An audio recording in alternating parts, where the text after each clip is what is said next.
একটু সাংগঠনিক ব্যাপারগুলো নিয়ে প্রদেশ কংগ্রেস সভাপতি বললেন যে ধর্মনগরে যাওয়ার জন্য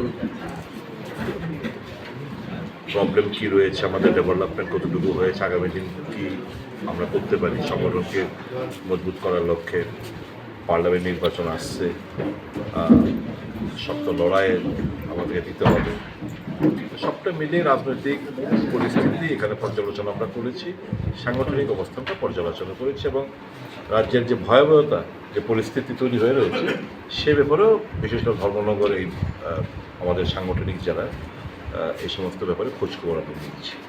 স্যার, জেলা কংগ্রেস ভবন থাকতে সার্কিট হাউসে মিটিং এর মূল উদ্দেশ্য না, জেলা কংগ্রেস ভবনে আমাদের মিটিং হওয়ার কথা, ওখানে মানে আরেকটা দলের একটা মাইক লাগিয়ে কর্মসূচি, তো আমাদের ঘরোয়া মিটিংয়ের মধ্যে আওয়াজ পৌঁছবে না, আর তাদের প্রোগ্রামটাও মানে রয়েছে উইথ ডিউ পারমিশন। তা আমাদের ঘরের মধ্যে মিটিং হওয়ার কথা ছিল, যেহেতু ওখানে লাউড স্পিকার প্রচণ্ড জোরে জোরে বাজছে, তার জন্য আমরা ভাবলাম এখানে আমরা একটা সার্কিট হাউসে আলোচনা করব। তারপর কি আপনার ধর্মনগর কুমার কর্মসূচি রয়েছে না? না, আমার তারপর কুমারঘাটে কংগ্রেস ভবনে একটা কর্মসূচি রয়েছে। হার জিত তো নির্বাচন হবেই, যারা জিতেছে আমাদের দলের তরফ থেকে তাদেরকে অভিনন্দন জানানো হয়েছে। তো 4 রাজ্যের নির্বাচনে যদি ভোট যোগ করি তাহলে দেখা যায় আমরা প্রায় 10 লক্ষ বেশি ভোট বিজেপি থেকে আমরা পেয়েছি 4টি রাজ্যে নির্বাচন। সেটা একটা ইতিবাচক দিক। আমাদের কিছু কিছু হার সামান্য অল্প অল্প ভোটে আমরা হেরেছি।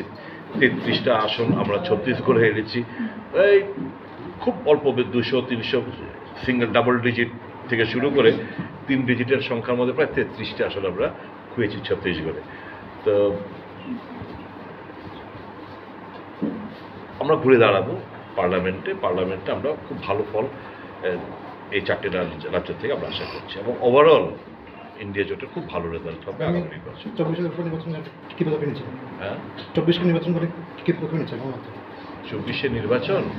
24 নির্বাচন ইন্ডিয়া গঠবন্ধন জয়ী হবেন, এর মধ্যে কোনো সন্দেহ নেই।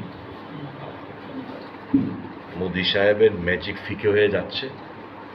10 লক্ষ বেশি ভোটে 4 রাজ্যে পাওয়াটা হচ্ছে একটা ইন্ডিকেটিভ, এবং যদি আমরা পার্লামেন্ট নির্বাচনের অ্যানালাইসিস করি এই 4টি রাজ্যের নির্বাচনে কংগ্রেস অর্ধেকের বেশি আসন, যেখানে গত নির্বাচনে মাত্র আমরা এই 4টি রাজ্য থেকে 3টি লোকসভা আসন জয় হয়েছিলাম।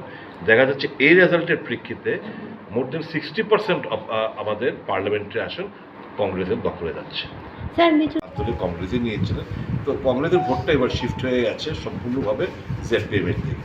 তো ঠিক আছে, গণতন্ত্রে যা হয় সেটা মেনে নিতে হবে। অভিনন্দন জানিয়েছি এবং ওনাকেও।